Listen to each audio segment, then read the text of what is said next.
Hello everybody, I'm Dr. David Smerdon and welcome to Lecture 13. You've made it to the end, well done. Now today we're not going to talk about a specific new topic in economics. We're going to rather review a little bit of the coverage from this course and then prepare you for the final exam. So it's going to be reasonably light given what we've covered so far, which is probably going to be something of a relief after what's been a difficult semester for most people, I imagine.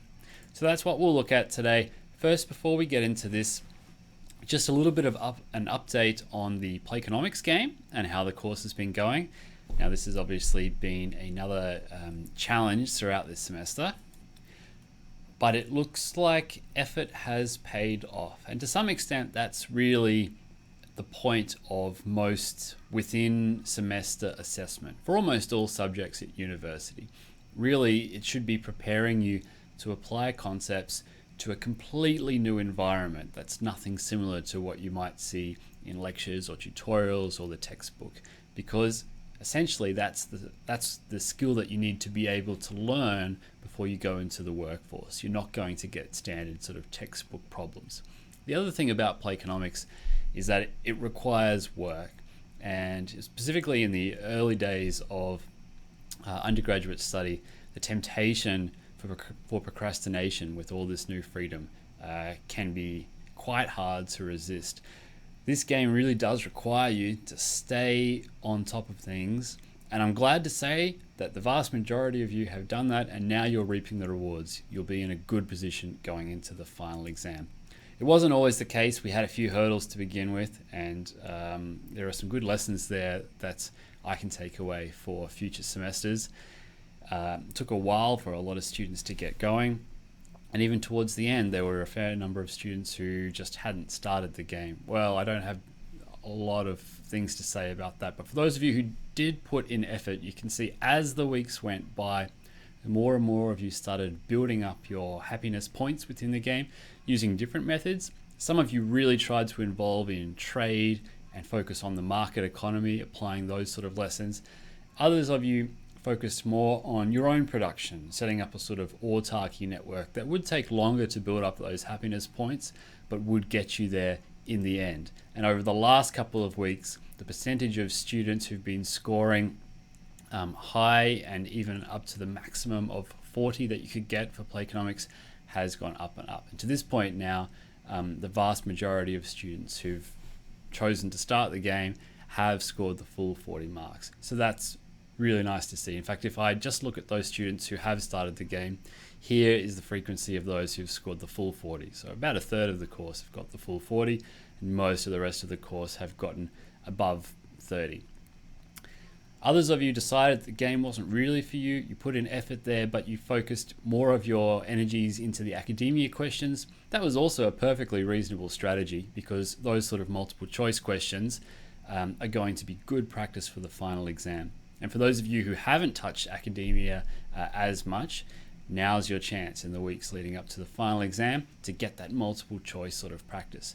If we put the Play Economics and the academia marks together, up to a maximum of 50, which was the rules, in the early days, again, largely because of problems with the game, it was difficult for students to build up big scores. But over time, for those of you who have put in the effort, again, it seems to have paid off. And if I look at just the students who've tried either the Play Economics or the academia questions, again, the vast majority are getting big scores, and in fact quite a lot have the full 50 going into the final exam, which must be a big relief.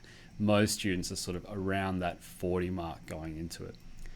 So about 75% of those who started the game have gotten at least 20 out of 40, which is pretty good for an in-semester sort of assessment, particularly one worth 50%. I'm really happy that half the class has scored at least 40, and what astonishes me is that 1 in 5 students overall have scored the maximum 50 out of 50, which is really great to see, because this mid-semester assessment, it shouldn't be the case, in my opinion, that only the very, very brightest get the 50 out of 50. It should be that if you put in effort, you put in the time, you should get rewarded for it, because the learning comes from the time that you put into these things. And I'm going to take that same approach into the final exam as well. It's not that I'm going to try to trick you to sort out the geniuses from the rest. If you've put in the effort, and particularly during the revision process, I think that's where a lot of the learning comes in, particularly in my studies and those of my peers. Things really started to come together during that revision period, so I want to reward that sort of effort. And what about the usefulness of play economics? Well, it is sort of stylized compared to a lot of the other theory that we've seen, and obviously there are things there that don't apply to the real world, but many of the concepts, it's quite easy to see how being able to incorporate those into your decision making is going to be rewarded throughout the game. And some of the ones there, like excess production leading to negative externalities, is something that's going to be a big problem across all industries and for policymakers as well in the future. Looking at the course overall and the course content over the last 12 weeks, in week 1 I sort of flagged the idea that you would learn about 50 economic concepts from this course, which seemed like a lot, so I started to list them to see what a list would look like, and I very quickly decided to stop because it just ended up at a ridiculous number. So there's really a lot of economics that we've covered, and I think that's good because, as I mentioned in week 1, for a lot of you this will be the only economics course that you will take throughout your undergraduate studies. For others, you will build on this and it will be a good foundation. But for those of you who don't have any other economic training between now and when you actually enter the workforce, I hope that some of these key concepts stick with you and that you can see their usefulness when you're faced with different problem-solving things that you need to solve. I've tried to highlight a few of them that I think are likely to be the most relevant across a wide range of careers and also in your everyday, day-to-day sort of decision-making. Opportunity cost is probably one of the biggest ones that economists, and particularly behavioral economists, have found is ignored in decision-making in small businesses up to medium-sized businesses and even some large businesses. So the idea of working out comparative advantage and specialization, taking into account those opportunity costs and not just those accounting costs, and then working out who should specialize to get the benefits of trade. I hope that's a lesson that stays with you and sinks in. And that obviously reflects not just micro decisions at a small business level, but also in terms of macro policy, your opinions that you have on things like trade and tariffs with China and other countries, for example.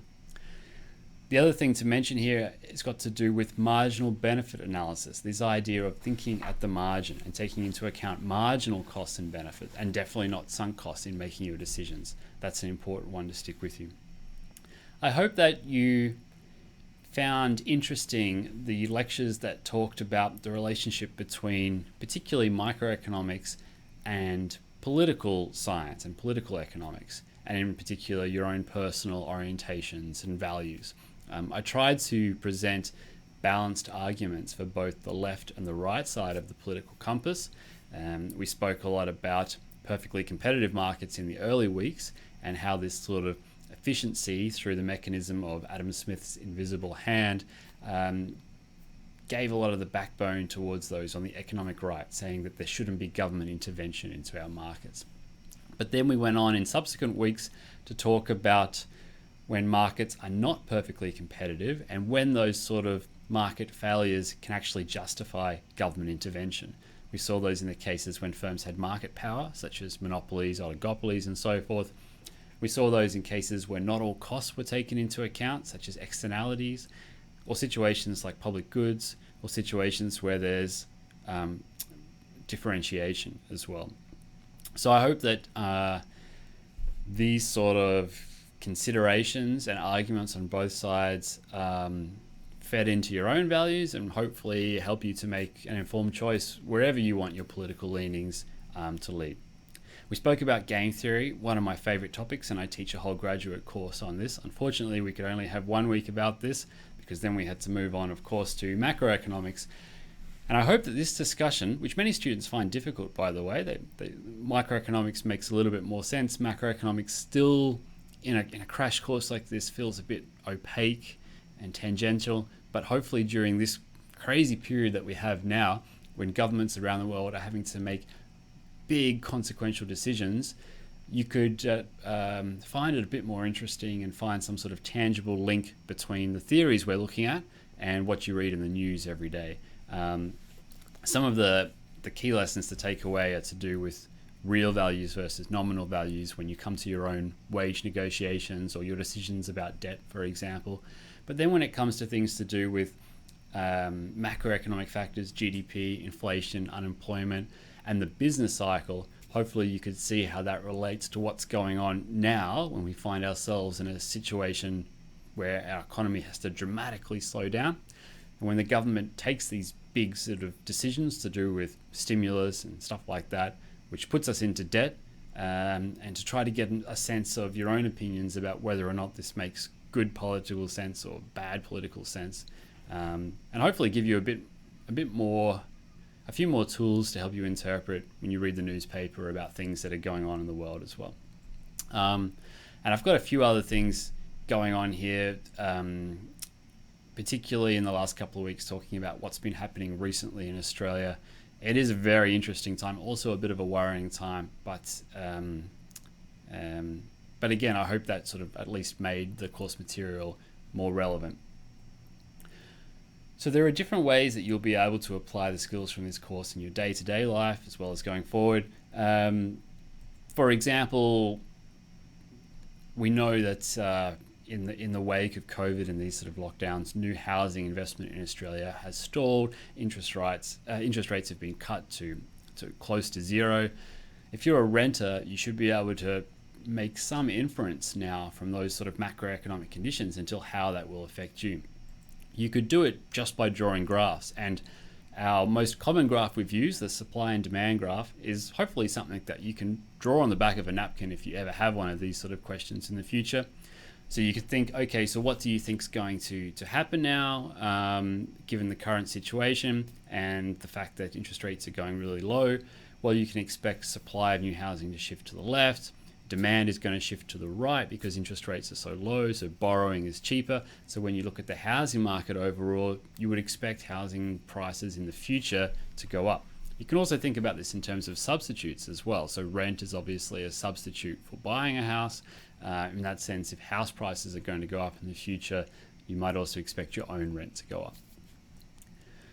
Or you might find yourself hearing all sorts of comments about what's happening now, what sort of economic policies are being put in place and whether they're good or bad.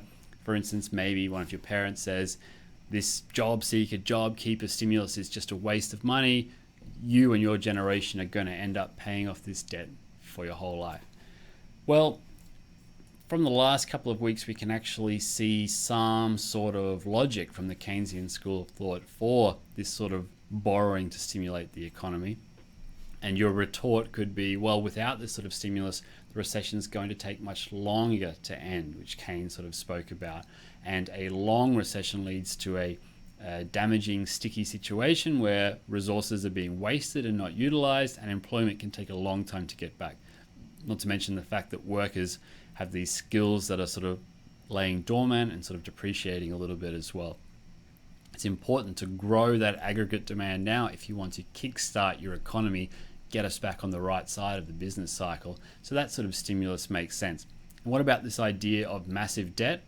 Well, obviously this is a complicated topic, but what we have seen from this course is that so long as growth is going to resume to its trend or above trend, it actually makes some sense to go into debt now. And we call that fiscal debt when the government's borrowing, because if we can sort of maximize our chances of growing the economy in the future, we won't need to be thinking about drastic measures to pay off that debt, such as the sort of austerity measures we saw in Europe following the European financial crisis. And something that I haven't touched on in this course, and which is not part of an ECON1011 course, first of all, we don't have time, but second of all, it's kind of what we call heterodox economics. You won't find it in most textbooks. It's this idea of monetary theory. You might hear some people mention this now, this MMT, and often it's interpreted as the idea that governments don't actually need to collect taxes in order to fund things. Governments own their own currency. The Australian government is really the authority for the Australian dollar. So they can always just print more money if they need to fund their spending. And I think this catchphrase that was often used is that governments want you to think that you owe them, but in reality, we own the government. We don't owe the government. So what can you say to that? Well, I did want to just touch on this because it's kind of a hot topic at the moment. MMT was actually really popularized from an academic point of view by a few academics in Australia. But in recent times, it's actually become a lot more popular generally because it was picked up by AOC in the US and also Bernie Sanders, particularly actually one of Bernie Sanders' advisors. So those on the extreme left have taken this idea and really run with it. And obviously it sounds quite appealing, the idea that we don't actually need taxes at all. Sounds great. The general idea then, government own the rights to their currency, therefore government can print money to fund its spending rather than taxes. And so far so good, this is MMT, but then the next part, this idea that taxes are not strictly necessary, that goes a little bit too far, because when you look into the details of modern monetary theory, it actually says that, well, when the economy is cold, inflation's not a risk, then the government can consider printing money essentially to fund its spending and keep taxes kind of low. And keep taxes kind of low, people have got a bit more income, they're more likely to spend, so you're helping to stimulate aggregate demand. And by printing money to keep your government spending going, you're again stimulating aggregate demand. And remember, that's what we need to do to try to heat up the economy a bit more when it goes cold.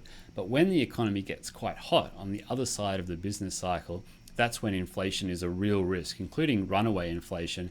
And that's when increasing taxes, particularly in a progressive tax sort of system to try to smooth out inequality, that's going to be a necessary tool to reduce the risk of inflation.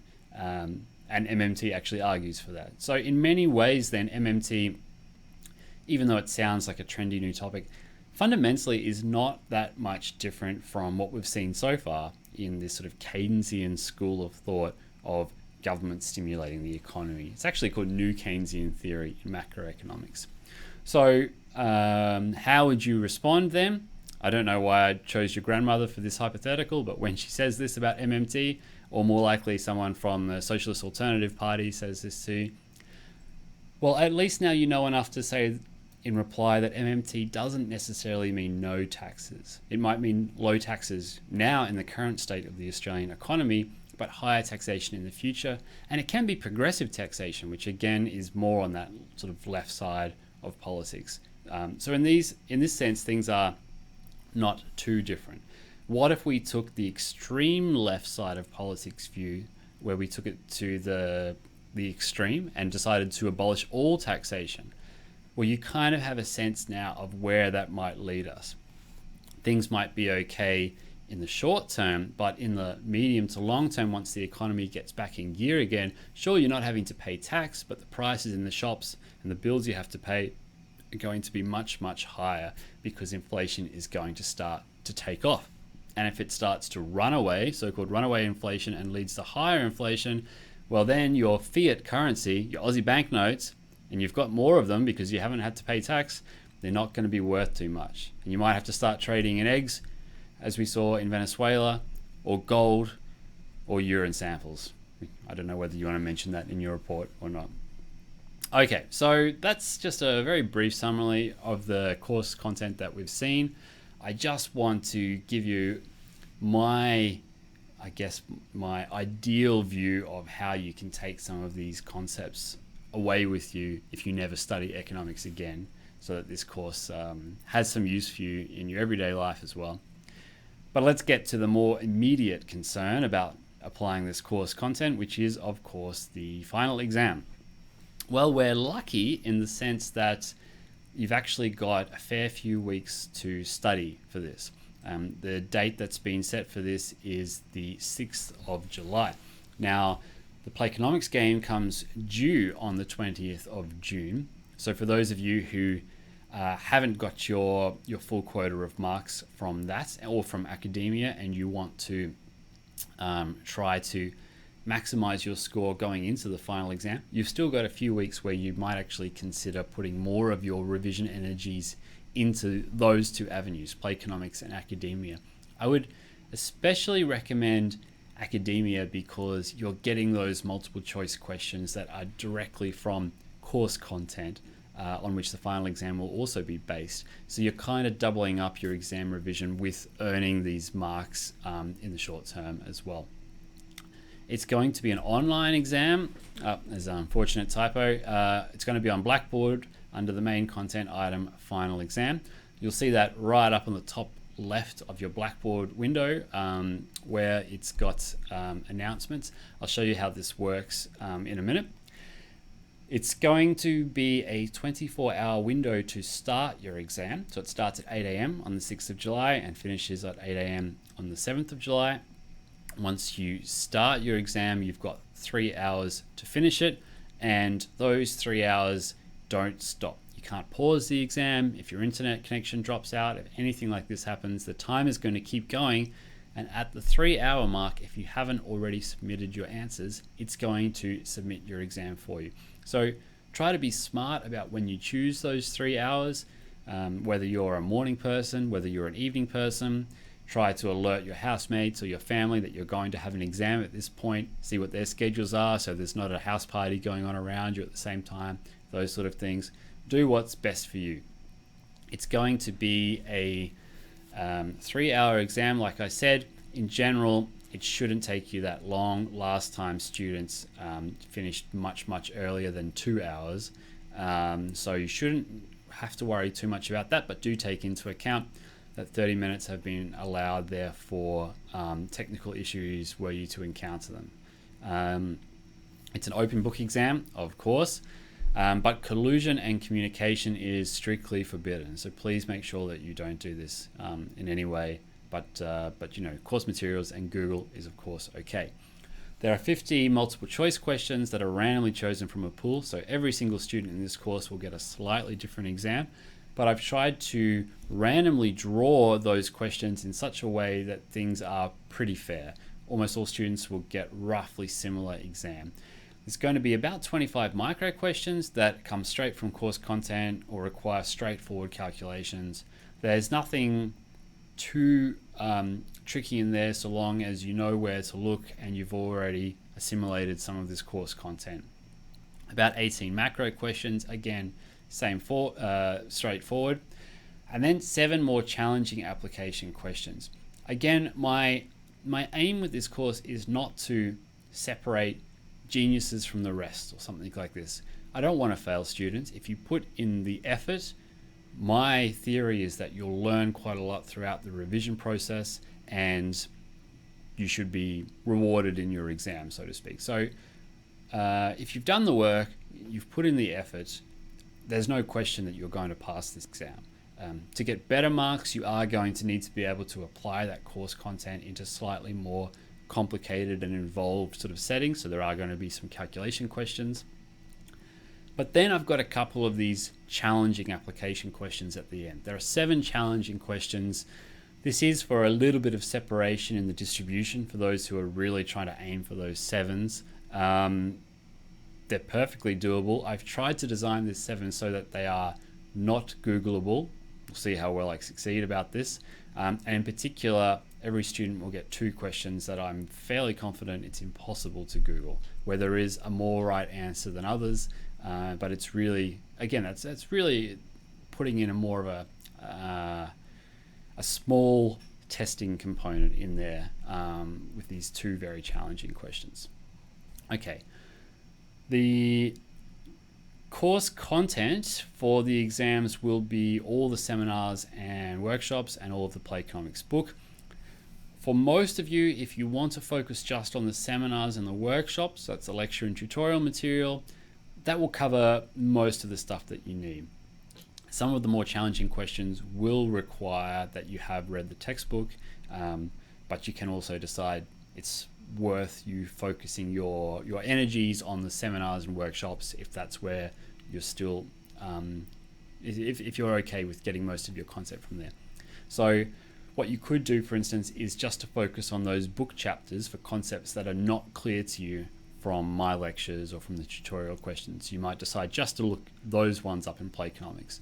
For those of you really aiming for those 7s, you want the full experience, or you've got the time available, then of course read that Play Economics textbook as well.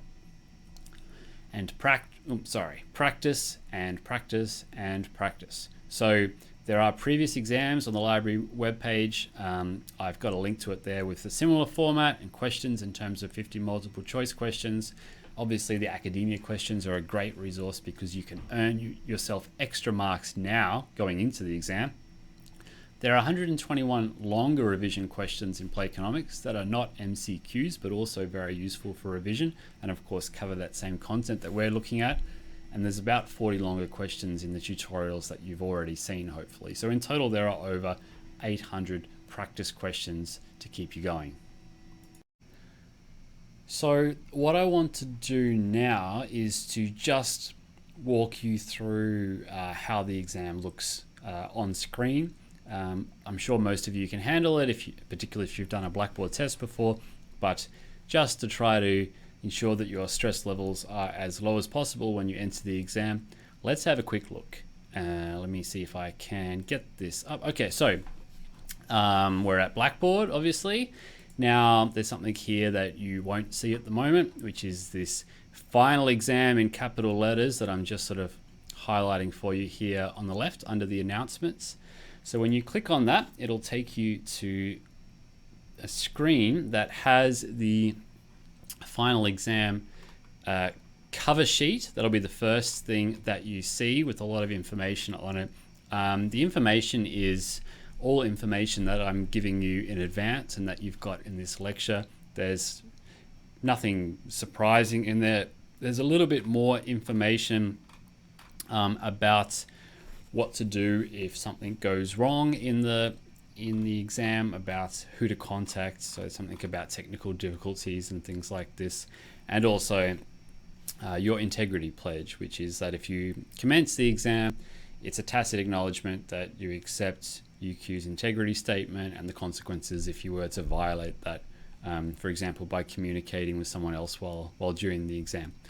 So underneath that cover sheet, then there's one link there, only one link, so it's very simple. That's to start the exam. You click on that and it takes you through to a new window that opens up, and this is where you'll do all your exam stuff.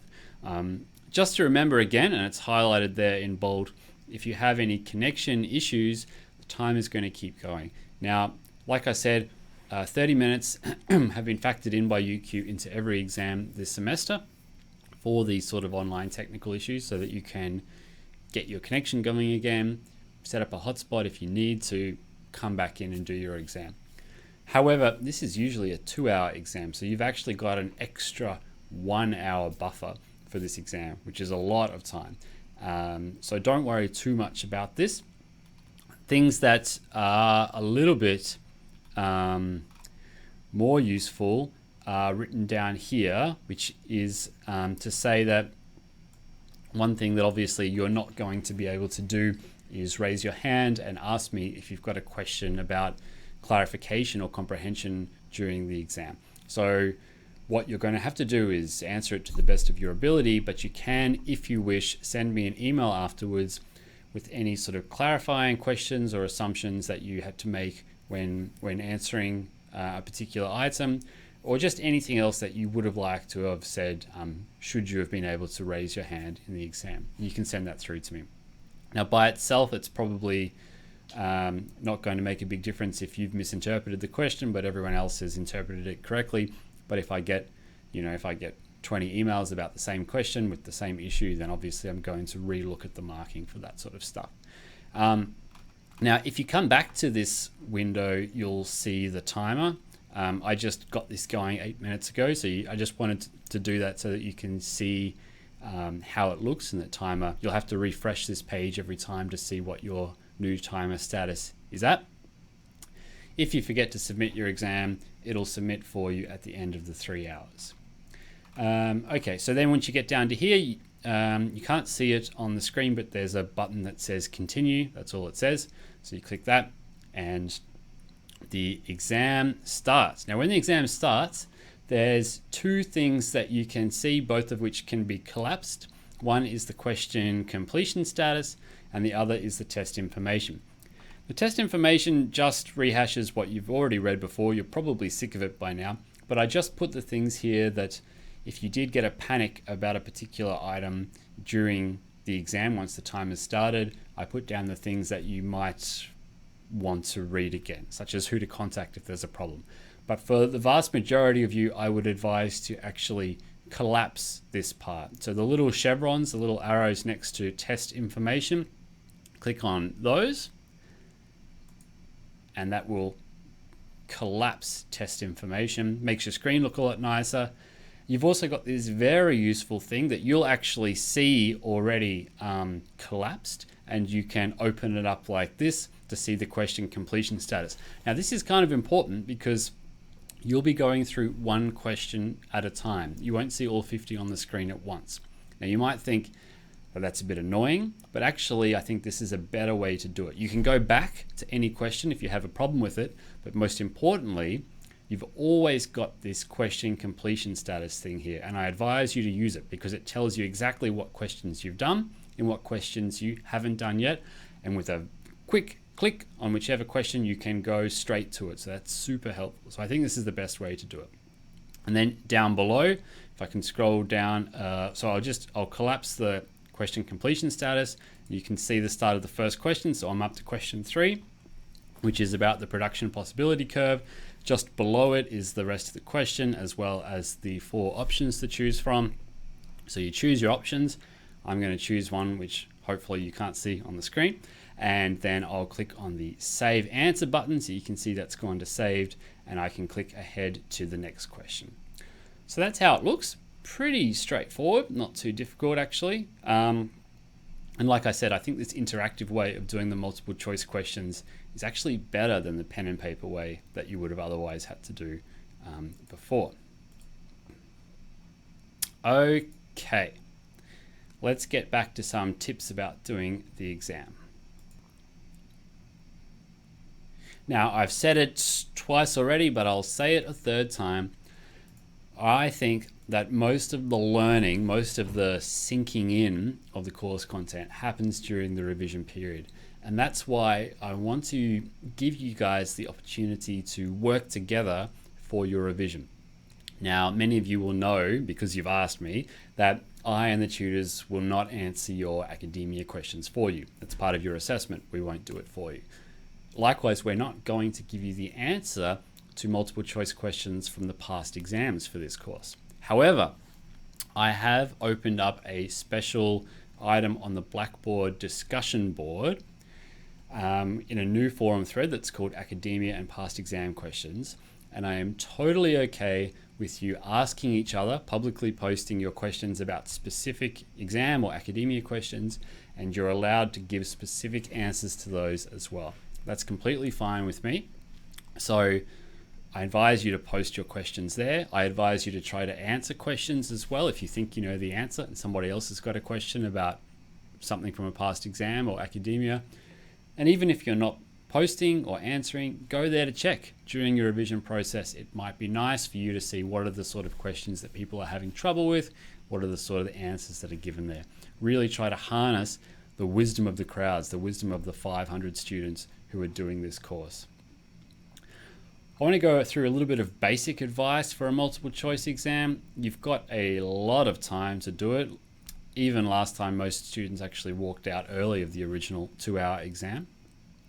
My advice is to actually scroll through the questions, click through from 1 to 50 before you even answer a single one. Don't get your mind focused, even if you know what the answer is for a single one, on the first pass, because you've got so much time.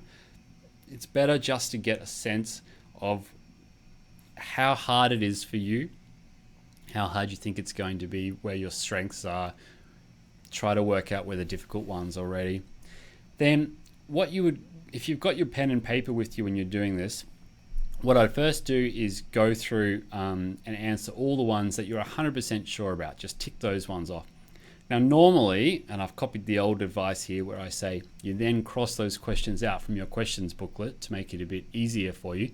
You don't need to worry about that here, because in your question completion status, you'll be able to see straight away which ones you've completed. So that makes your life already a bit easier. Now, one thing which is a little bit more difficult is for the ones where you're not quite sure about the correct answer, you want to go through and mark the options that you are sure are wrong. So it might be, for example, that on question 3, you don't know the answer, but you know that it's not C or D. So maybe write down on your paper next to you, question 3, C, D. So you know that those ones are not the right answer. Or if you want to do it a different way, write down the options that are left, A and B. Whatever you want, you've got your own system, but make a note of those ones so that you've got them all written down. And then you look at those questions that you've got in your notebook and you see which are the ones that only have 2 remaining answers, that you've already ruled out 2. Start with those ones. See if you can go through those questions, get them all done. Then go to the ones where you could only rule out 1 question. So there are 3 possible right answers, and work on those. And then finally leave those nasty ones where you don't have any idea till right at the end. Keep your pen and paper with you, because drawing graphs will help a lot, whether it's supply and demand, trying to work out deadweight losses from monopolies, trying to work out the ADAS model and the effect of stimulating aggregate demand, whatever. We've used these graphs a zillion times, so make sure you've got pen and paper and that you make use of these things in answering your questions. And stay positive. I'm not writing these questions to try to trick you, as I've made clear. If you've done the study and you've put in the effort, you'll do well in this exam. Preparation is key. Now, surprisingly to me, in the check-in survey, there were quite a lot of comments saying that they missed my music. I'm not sure how many of these were sarcastic or not, but I choose to accept that they were all genuine, and therefore I will put a study playlist that is economics themed on Blackboard to get you through these next few weeks. Right now, let's look at some examples of specific multiple choice question techniques that you can use on past exam questions, so from past ECON1011 questions. Now, in early lectures, I actually mentioned in class what some of the statistical techniques are for multiple choice. This probably won't help you too much, seeing as I know what they are. I probably did something about this when I chose the questions. But if you ever have a multiple choice exam where you've got lazy lecturers, you think, it is true that answers such as all of the above or none of the above are more likely to be the correct answer than just random guessing. And there are other different tricks like this. But I wouldn't count on that for one of my exams. So let's go through and see how we'd answer some sample exam questions. All right, question 1. 2 goods are substitutes when a decrease in the price of one causes an increase in the quantity demanded of the other. A decrease in the price of one causes a decrease in the quantity demanded of the other. The goods are usually consumed together. Or a decrease in the price of one causes an increase in the price of the other. Well, seems a bit confusing on the surface of things. You could go through this systematically, but I find these sort of questions easier if I think about a concrete example in my mind, just as like a sanity check to make sure it makes sense. So what's an example of a substitute? We've spoken about many in this course, but think about Coca-Cola versus Pepsi, for example. Are the goods usually consumed together? Well, no. Usually you say, I'll have a Coke or I'll have a Pepsi, or something else if you're a little bit healthier than this. So we can rule C out, and we're down to 3. These sort of questions really seem to be graph questions. You want to draw a graph just to make sure everything's right. Maybe you can muddle through it yourself in your head, but it just makes your life so much simpler. So if the price of Pepsi decreases, demand for Pepsi goes down. Quantity demanded of Pepsi goes down. If quantity demanded of Pepsi goes down and Coke is a substitute, then, sorry, I said that the wrong way around. If the price of Pepsi decreases, obviously demand for Pepsi goes up, which means the quantity demanded of Coke goes down. So then we go to our graph for Coke. You could have done the same for Pepsi in the first instance, and then you wouldn't have made the little slip up that I did. But okay, so the end result will be the demand for Coke goes down. So we shift the demand curve for Coca-Cola to the left. And what do we see? Our new equilibrium point has a lower price and a lower quantity. And only one of our three remaining options fit the bill there. Let's go to the next question. If a perfectly competitive firm faces a price that is lower than its average total cost and higher than its average variable cost, then what happens? The firm will operate in the short run and exit the market in the long run. The firm will operate in the long run and exit the market in the short run. The firm will minimize losses by producing a quantity below the minimum of the average variable cost curve, or both options A and C are correct. So this directly speaks to the rules for a firm trying to maximize profit or alternatively minimize losses under certain conditions in the short run and the long run. It can be a bit tricky, these sort of questions, particularly in an exam situation. The simplest way to do it is just to have a good memory and to remember the rules for production and shutdown. In fact, you should be able to actually find them in your textbook, and this is an open book exam, so you should be okay. You should be able to find it here. How would you go about it if you didn't have the answer in front of you, couldn't find the answer in time? Well, when you have these sort of questions, it's quite useful to look at these composite answer options. So here, option D says both A and C are correct. This is usually a good place to start to try to rule out different options. So if both A and C are correct, it says that, well, C says a firm minimizes losses by producing a quantity below the minimum of the average variable cost curve. Well, a firm never produces anything if it's below the minimum of the average variable cost curve. So basically what C is saying is the firm produces zero. But A says the firm is operating in the short run, so that the firm is producing more than zero. So A and C can't logically coexist. One says produce zero, one says produce strictly more than zero. So we know it's not D. We can rule D out. Let's focus on B, because A and C are kind of saying the opposite things. What's B saying? Well, B's talking about the long run. We know in the long run, the price has got to be at least equal to the average total cost. But here we know that our firm is facing a price that's lower than its average total cost. So what does that mean? Well, our firm will not operate in the long run. And we can rule B out. So then it really just comes down to C. Either the firm produces nothing, or it produces in the short run and exits in the long run. And now you're down to a 50-50 guess, or you might remember or have found in the textbook the part that talks about a firm trying to cover its variable costs in the short run. And if you remember this and you want to do a slightly better than 50% guess, you might guess A, which indeed is the correct answer here. Okay, when using a per unit tax, the most efficient way of collecting tax revenue is to tax a relatively inelastic supply, tax a relatively elastic demand, tax those who would greatly change their production after a change in the price of a good, tax those who would greatly change their consumption after a change in the price of a good. While this can be tricky, again, it does sound like a graphical question if you can remember this part of the lecture. So that would be the way to do it. Draw a couple of graphs, change the slopes of the graphs, and see in which case there's going to be a smaller deadweight loss and perhaps a higher tax revenue. However, if you want to just use multiple choice techniques for this question, or what I like to call the best guess method, here is what you'd do. Just like with the Coca-Cola and Pepsi example for substitutes, I think the easiest way to sanity check your answers is to think of real world examples and see whether they still make sense in this question.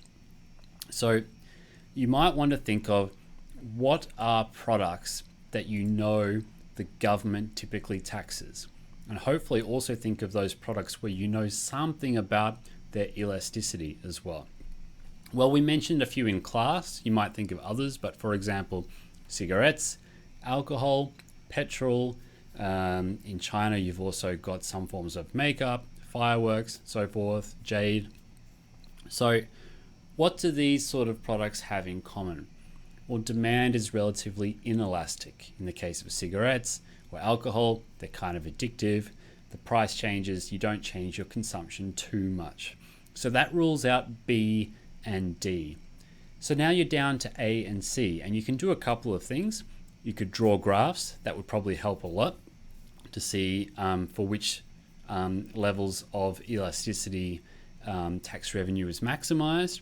Or you could realize that the positive arguments for taxing inelastic demand products actually also hold for inelastic supply products, because remember, it doesn't actually matter whether you apply the tax to suppliers or to consumers, the end result's the same.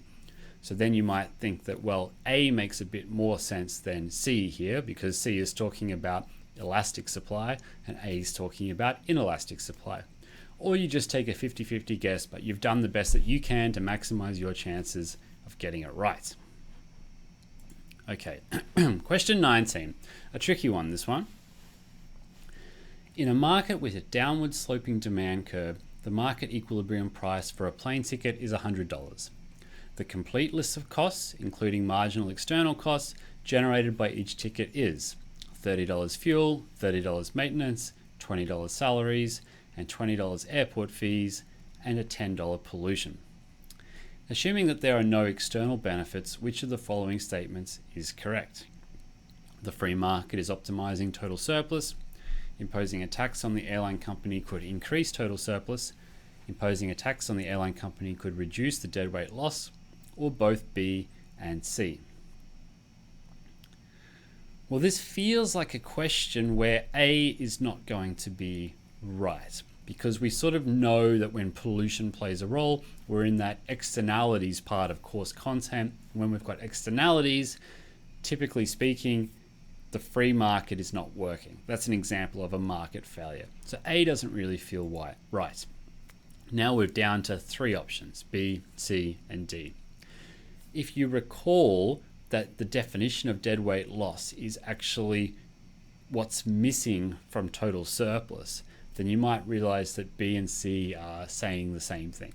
And if you know that, if you know your definition of deadweight loss, then the answer is easy, because you know B and C are the same, and the guess has to be D. So the answer here is indeed D. What about the correct method to work this out? Well, the correct method to work it out, if you wanted to be very proper, is to know that a firm sets marginal revenue equal to marginal cost. Marginal cost, marginal revenue here are both equal to 100 from the view of the airline, but there's that externality, that negative externality of $10 pollution. So there's overproduction, which the government can reduce by setting a tax. By setting a tax that increases the total surplus by reducing the production, and it does that because it reduces the deadweight loss. Okay, on to the next one. And it's a graphical question. It's, of course, the market for rabbits. In fact, the graph is taken straight from your textbook, so you can also go there to check it out in your open book exam. Which of the following is true for the market for rabbits? With international trade, domestic consumption is 900 units. With international trade, producers gain B, C, and D. Imposing an import tariff would cause a deadweight loss. The domestic price with international trade is $10. Well, these four things are not very comparable, these possible answers here. They all seem vaguely plausible without doing calculations. And if you sort of struggled with this international trade tariff type idea, this can be quite difficult. I'm not going to go through the full solution to this because we've covered it already in the lecture that we had about international trade. What I'm going to do is give you a hint for some techniques to get the right answer, even if you don't know the right answer. So let's work out what you do know. The first thing you want to do in one of these situations where you've got world price and domestic price is to work out, are we exporting or are we importing? That's the key. So you want to look at where the world price sits compared to the domestic price in autarky, or the domestic price from our regular domestic supply and demand curves. So Our regular domestic price would be $10. Our world price is $15. If the world price is higher than the domestic price, then our domestic producers want to export. That's where the money is. So we're an exporting nation. That's the first thing you've got to work out. Now let's go through the different options and see what we can rule out. Let's look at option C. Imposing an import tariff would cause a deadweight loss. Well, import tariffs aren't going to work if we're not importing. So C can't be the right answer. What about D? The domestic price with international trade is $10. We know that the domestic price without international trade is $10, and you should at least be able to work out from everything that we've looked at that world price matters. We've just established that it's going to matter. It's going to change our producers' behavior. So indeed, that's incorrect. With international trade, it can't be $10. So we've ruled out C, we've ruled out D. A is only slightly more difficult to rule out. Domestic consumption is 900 units with international trade. When there's international trade, domestic consumption is where the world price hits the demand curve for an exporting nation. And that's not at 900, that's at 200. So we can rule out A. We've ruled out 3 options. We'll guess B without even knowing what the real answer is. And indeed, it's B. Next one. What is true about the Reserve Bank of Australia? It manages Australia's fiscal policy. It targets an inflation rate between 2 and 3% per annum. It increases the monetary base by selling government or treasury bonds from commercial banks, or it stands ready to swap Australian dollars for gold. Again, best guess method. Let's rule some stuff out. Well, it manages Australia's fiscal policy. Monetary means central bank. Fiscal means government. So we can rule that one out. Fiscal means government. Let's go to option C. What happens if the RBA sells bonds? If you sell something, then money comes back to you. So the RBA is taking money out of the monetary base. If it's taking money out of the monetary base, it's decreasing the monetary base, not increasing it. So we can rule out C. We're down to 2. B seems about right. We've heard that before. D, let's say I've never heard of it before. I'll guess B. And that's a pretty good guess. I've got a better than 50% chance now for a question that originally had 4 candidate answers. Next question. A natural monopoly is characterized by average total cost. Constant average total cost, increasing average total cost, decreasing average total cost, or none of the above. Oh no, I can't remember this one from the lectures. Well, of course, actually we did talk about it, but who's got the time during an exam to go back through all these videos? So let's imagine you can't remember this and you've got to come up with deducing your best guess. First of all, average total cost is either increasing, decreasing, or constant. There is no none of the above, so that's not possible. Let's get rid of D.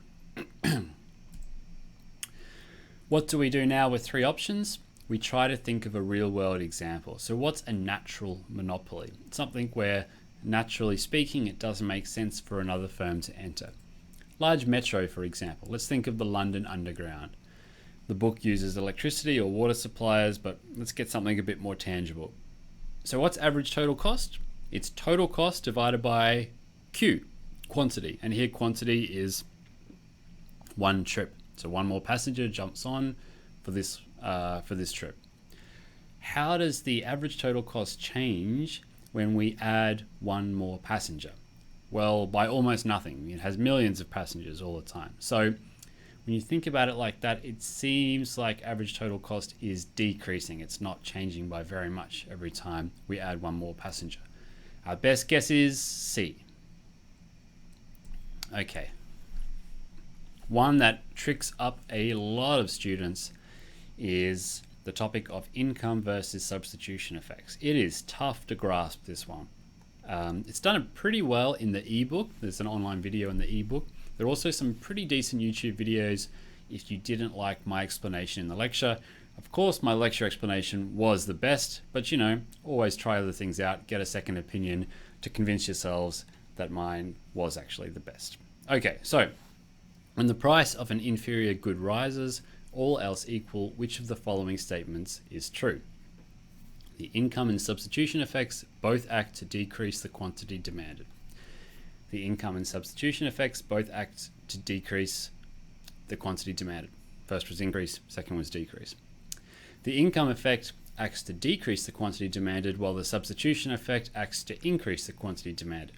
Opposite directions. Or the income effect acts to increase the quantity demanded, while the substitution effect acts to decrease the quantity demanded. Super annoying multiple choice question. 4 different answers, all seem plausible on the surface. Long answers as well. You don't like seeing long answers in an MCQ. What are we going to do with this? Think of real world examples. It's always going to help. Inferior goods. What's the example we used for inferior goods in class? Do you remember? We used 2 examples. We used the example of 2-minute noodles and canned tuna. So let's use one of those. What about substitution and income effects? Now, hopefully you remember what those are. If you don't, you can try to muddle through. Substitution effect sounds like we're substituting one thing for another. Makes sense. Income effect, that seems about whether you're getting richer or poorer. Your income's going up or down. So how are we going to muddle through this using the best guess method?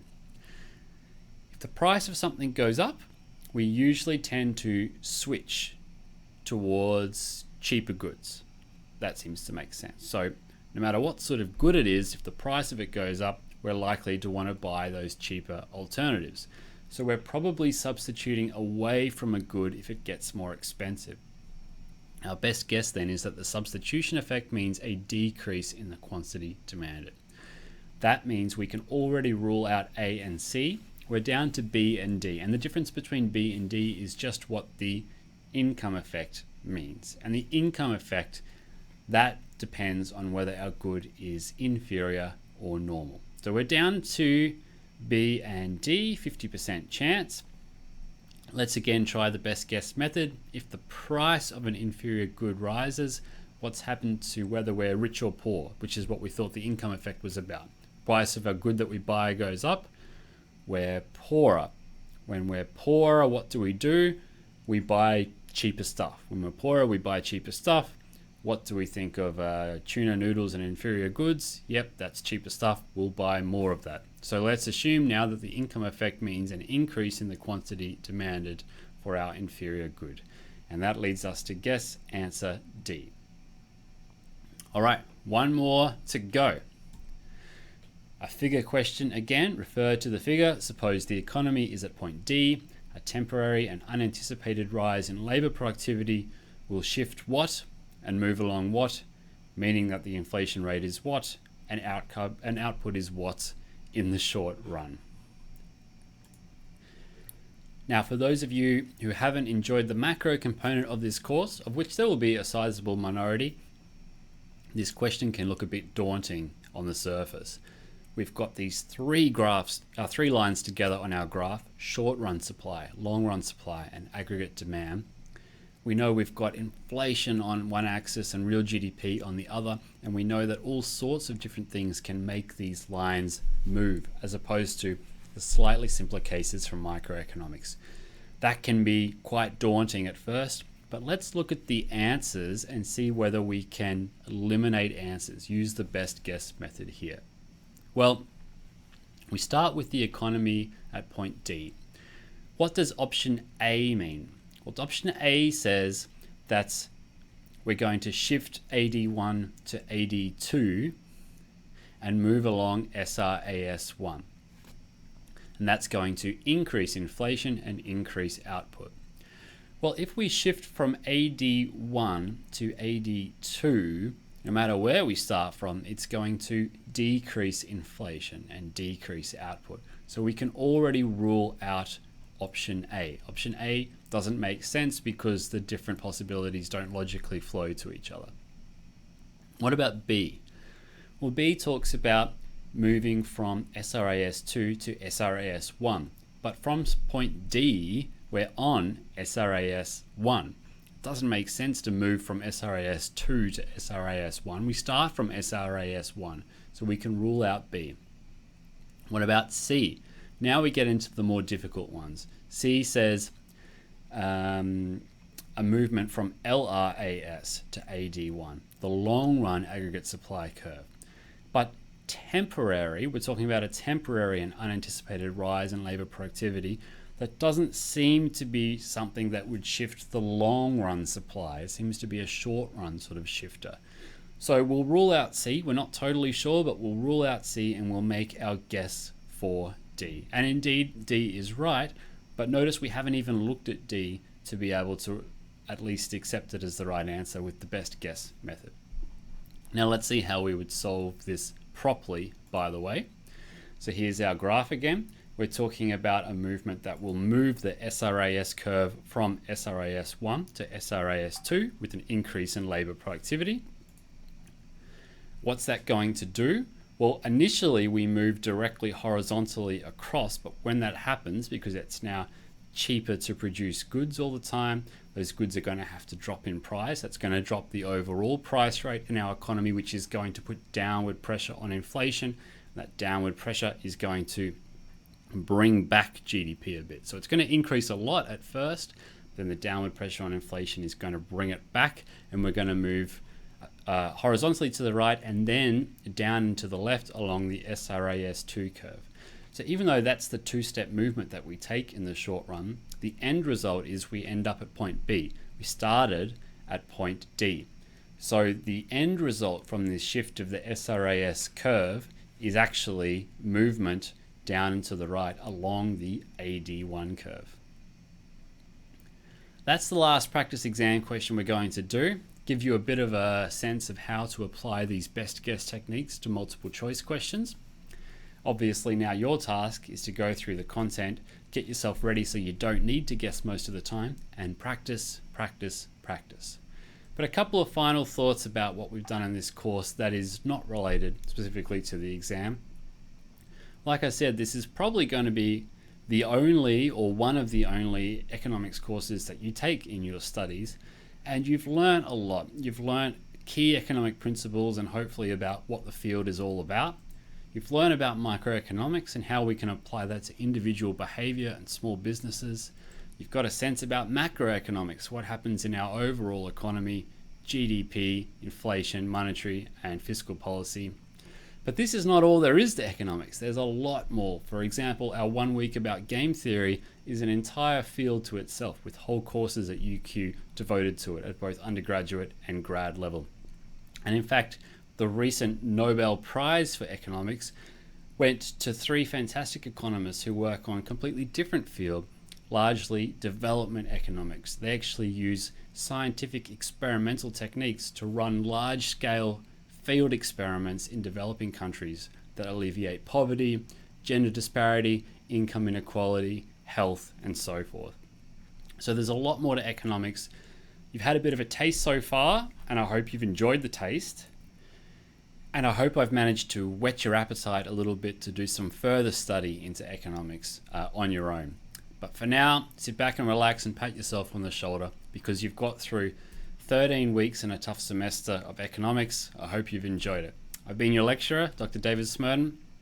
Thanks a lot for listening. Bye.